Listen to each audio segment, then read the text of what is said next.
Very good morning, students, and I will try to solve English questions to RAMC prepare है. Yes. First of all हम लोग कुछ questions try कर रहे हैं कि आप लोग क्वेश्चंस आने चाहिए. तो पहले क्वेश्चन से स्टार्ट करते हैं. 36 question number. Gandhi ji lived dash the British rule. What was the answer that in that questions?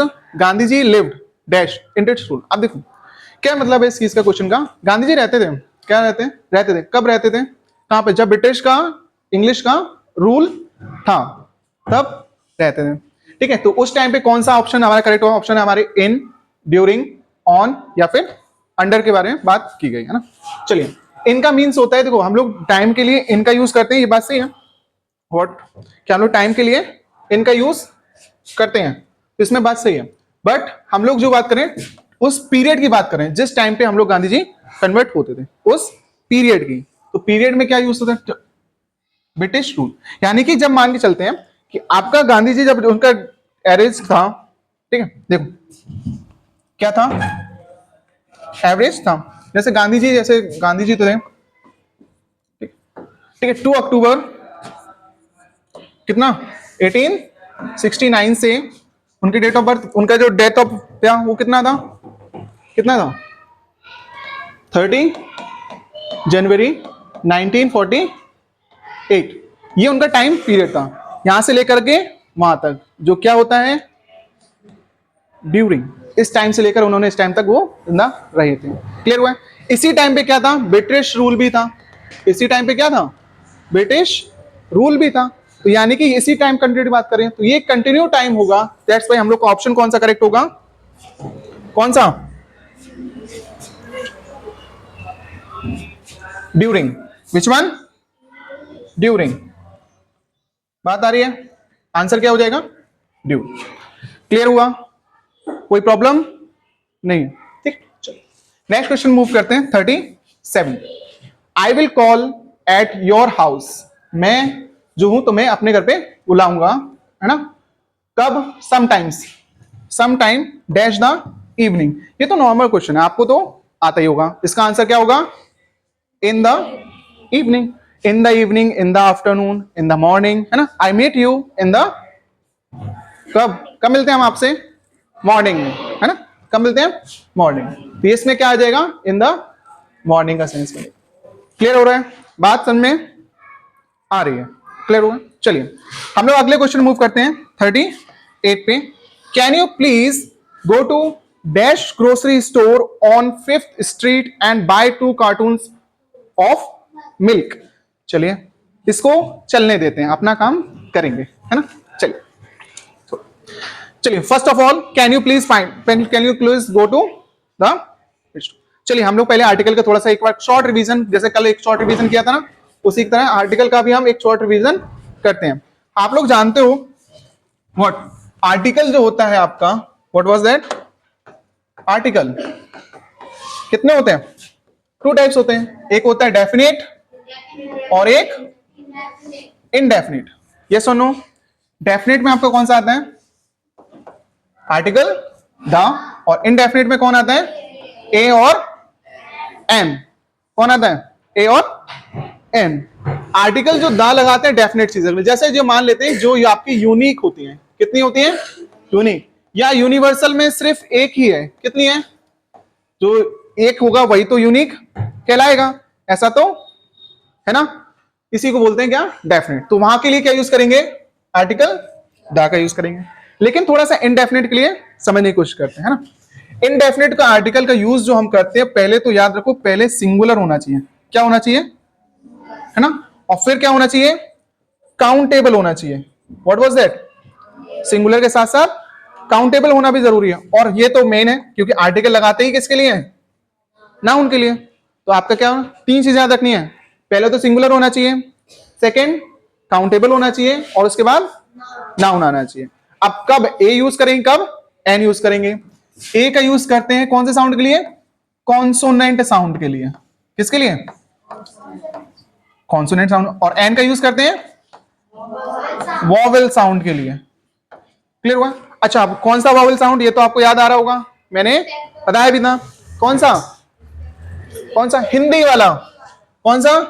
Hindi, आ से लेकर अंगा तक वाला जो आता है ना, हिंदी में जो साउंड यूज करते हैं, वॉबल्स होते हैं, उनकी बात हो रही है, ठीक है?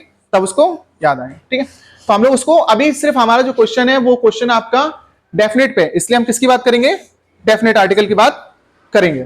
देखो, डेफिनेट आर्टिकल में जब हम दा का यूज करते हैं तब ध्यान रखो, जैसे हम लोग फिक्स होगा, मून के लिए लगाएंगे, अर्थ के लिए भी लगाएंगे, सन के लिए भी लगाएंगे, रिवर के लिए भी लगाएंगे, ओशियन के लिए भी लगाएंगे, है ना?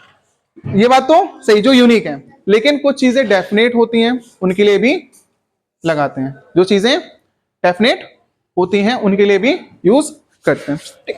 अब यहां पे क्वेश्चन देखो, अब क्वेश्चन की तरफ मूव करेंगे तब और समझ में आ जाएगा, ठीक। डेफिनेट कैसे करते हैं, ठीक है? देख तो क्या लिखा हुआ है क्वेश्चन में? क्वेश्चन में क्या लिखा हुआ है? I can you please go to, क्या तुम प्लीज जा सकते हो? कहां पर? ग्रोसरी स्टोर पे। कहां पर? ग्रोसरी स्टोर पे। भाई ग्रोसरी स्टोर तो हमारे लोकेलिटी में तो बहुत सारे हैं, ये बात तो सही है कि नहीं है? ग्रोसरी स्टोर तो बहुत सारे हैं। एक ये है, थोड़ा सा आगे चले जाएंगे वहां पे भी मिलेगा, थोड़ा सा और दूर चले जाएंगे वहां पे भी मिलेगा, दो चार आगे और चले जाएंगे तो सारे ना जाने कितने ग्रोसरी स्टोर मिल जाएंगे। लेकिन उन्होंने क्या कहा कि आप 5th स्ट्रीट पे जाइए। कौन सी स्ट्रीट पे? 5वें नंबर वाली गली में जाइए, वहां पर क्या मिलेगा? और वहां पे खरीद का क्या लाना है? 2 कार्टन ऑफ मिल्क खरीद के लाना है। लेकिन आपको क्या बोला है? कौन सा वाला? 5th स्ट्रीट पे। कौन सी स्ट्रीट? 5th। फिक्स कर दिया उन्होंने, कौन सी स्टोर पे जाना है? 5th स्ट्रीट के स्टोर पे जाना है। तो ये क्या कर दिया उन्होंने? डेफिनेट कर दिया। थे तो बहुत सारे, बट उन्होंने कहा इसी वाले से लेके आना है, दूसरे से नहीं लाना है। तब हम लोग कौन सा यूज करेंगे? डेफिनेट आर्टिकल का यूज होगा, भले ही हमें सिंगुलर प्लूरल कोई फर्क नहीं पड़ेगा। तो आंसर क्या आएगा? डेफिनेट। डेफिनेट आएगा। कौन सा article? The, option number C. बात आई समझ में या नहीं आई? बराबर से कोई दिक्कत इसमें? समस्या तो नहीं होनी चाहिए, है ना? होगी तो दोबारा कंफर्म कर देंगे, दोबारा से बता दिया। क्लियर हुआ? अगले क्वेश्चन मूव करते हैं। शेरी talked on the phone dash midnight. कब उसने क्या? देखो उसमें शेरी जो है क्या करती? बात करती है किस पर? फोन पर। कब कर रही है बात? आधी रात पे। मिडनाइट मतलब आधी रात में बात कर रही है। अब किससे कर रही है, क्या कर रही है, कुछ भी पता नहीं है, पता भी नहीं करना है। क्या करेंगे पता करके, है ना? हमें सिर्फ तो क्वेश्चन सॉल्व करना है। कब शेरी talked on the phone dash midnight. अच्छा, इसमें बात कर रही है, यानी अभी भी चल रहा है क्या ऐसा बात? ऐसा क्या लग रहा है? ऐसा लग रहा है कंटिन्यू है या नहीं है? सिंपल। उसने ऐसा, मुझे पता है कि टॉक्ड लिखा हुआ है, क्या लिखा हुआ है? कौन सी फॉर्म है? सिंपल। कौन सी फॉर्म है? सेकंड फॉर्म, यानी ऐसा हो चुका है पहले ही। किसकी बात हो रही है? पास्ट की बात हो रही है, हो चुका है। तो यानी कि कब होगा? Yet midnight. यानी कब की बात होगी? Yet midnight. नहीं, येट नहीं करेंगे, क्या करेंगे? Until midnight. कौन सा? कब हो रही थी? मिडनाइट पे। कहां पर? अंटिल, यानी आधी रात में वो लोग बात कर रहे थे। क्लियर हो गया? इसमें कोई दिक्कत नहीं है, ठीक है? चलिए लास्ट क्वेश्चन की तरफ मूव करेंगे। What was that? कि 40 क्वेश्चन नंबर लास्ट की तरफ मूव करेंगे। We can dash go to cinema और डैश द कॉफी कैफे, ठीक। या तो देखो उसने कहा हम चल सकते हैं, क्या कर सकते हैं? हम चल सकते हैं, जा सकते हैं। कहां पर? या तो सिनेमा जाएंगे या फिर कैफे जाएंगे। अब हमारे पास 2 ऑप्शन है। कितने ऑप्शन है? 2। अब आप लोगों ने थोड़ा पढ़ा होगा कोऑर्डिनेट कंजंक्शन की तरफ हम लोग मूव करेंगे। कोऑर्डिनेट याद आ रहा होगा आपको, कौन सा कंजंक्शन? Coordinate conjunction. एक दूसरे के साथ ही यूज होते हैं। वो कौन से थे? कुछ हमने लिखे भी थे, जैसे एक था क्या? नॉट ओनली, उसके बाद क्या यूज करते हैं? But also. याद आ रहा है कि नहीं आ रहा है? आइदर के बाद और, फिर था नाइदर, नाइदर के बाद नॉर, और एक ऑल्दो था, ऑल्दो के बाद येट। ये वाला तो कंजंक्शन था, है ना? इसी के साथ साथ थोड़ी सी बातें और कर लेंगे, ठीक है? अब इसको 1 मिनट के लिए होल्ड कर देते हैं, ठीक है? यहां पर एक सब्जेक्ट आता है 1, फिर यहां सब्जेक्ट 2, सब्जेक्ट 1, सब्जेक्ट 1, यहां पे आएगा सब्जेक्ट टू, यहां पे भी सब्जेक्ट टू। क्लियर हो गया? तो ये नॉट ओनली बट ऑल्सो, इसका मतलब क्या है? देखो इसका मतलब नाइदर का, या तो सब्जेक्ट वन या फिर दोनों में से, सब्जेक्ट वन और कनेक्ट करने के, ना तो हम इसको लेके जाएंगे ना ही इसको लेके जाएंगे, दोनों में। जब ऑप्शन ना के सेंस में होगा तब हम क्या कहते हैं? नाइदर। और जब आपका आइदर यानी दोनों में से कोई एक तो ऑप्शन चूज होगा, ठीक है? तो ये दोनों कंडीशन साथ में ही चलते हैं, नाइदर के साथ नॉट चलता है, आइदर के साथ और चलता है, और नॉट ओनली के साथ बट ऑल्सो। आपको याद होगा मैंने इसके साथ वर्ब बताई है, क्या बताइए? वर्ब। कौन सी वर्ब यूज करेंगे? कैसे पता चलेगा कि सब्जेक्ट वन के साथ यूज करेंगे या फिर सब्जेक्ट टू के साथ? पता नहीं है क्या? किसके साथ? अब मान लो ये सिंगुलर हो गया, ये प्लूरल हो गया, तो कौन सी वाली लगाएं? सिंगुलर वाली लगाएं या फिर प्लूरल वाली लगाएं? पता नहीं आ रहा है, तो उसके लिए हम कौन सा लगाते हैं? हमेशा लास्ट वाले के लिए अकॉर्डिंग ही वर्ब लगाते हैं। जैसा सब्जेक्ट टू होगा वैसी ही वर्ब आएगी, जैसा सब्जेक्ट टू होगा वैसी ही वर्ब, हमें उनसे कोई मतलब नहीं है। क्लियर हो गया? ठीक है, अब इसी क्वेश्चन को, इसी का जो रूल पढ़ा है उसको हम अप्लाई करते हैं अपने क्वेश्चंस में। देखो, वी कैन, और लगा हुआ मिला है, क्लियर हो गया? ठीक है, नॉर तो नहीं होगा, नाइदर के साथ नॉर आता है, ये भी नहीं होगा। बचा कौन सा ऑप्शन हमारे लिए?